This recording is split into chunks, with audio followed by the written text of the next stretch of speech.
Okay, friends, we're going to be making some field of poppies. The first thing we're going to do is create a horizon line, and that is where the sky and the ground meet. Anytime in art, if you're doing a landscape, which is what we're creating a drawing of the outdoors. You're going to have to draw a line across the page to represent the horizon line. It doesn't have to be straight. If it's a little off, that's fine. I'm going to take a green crayon on my paper, and I'm going to draw a line across above the halfway point. So I just want to leave a little bit at the top. Okay. And now what I'm going to do is I'm going to go in and add some textures for grass with green crayon. And I want to build up with a lot of crayon. I want those lines to overlap.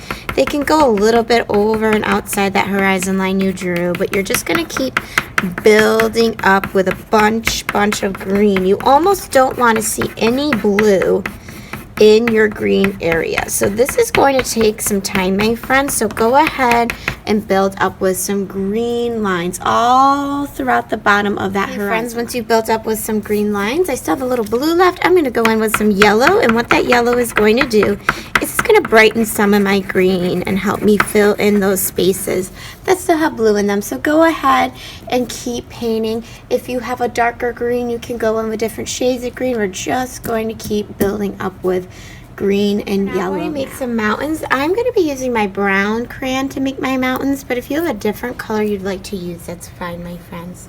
How we're going to do our mountains is right above that horizon line, you're going to do a bumpy line that goes from all the way from one end to the next. So see how I did that? And now I'm going to fill that area from the top of the line to the horizon line. I'm going to outline. I'm going to go in vertical directions when I color. And again, when you color, you don't want to see a lot of that blue background. So go ahead, layer, and fill up those areas. Friends, I'm now going to add some things in my sky. In my original, I colored some cool colors and did some swirls. I think for this one, I'm just going to do some clouds. So how I do that is some bumpy shapes with some white, and then I fill them in. But if you would like to do some swirls to show wind in your sky or anything else, maybe the sun in your sky, go ahead and draw what you would like in your sky. And your sky area is going to be the area above the mountains.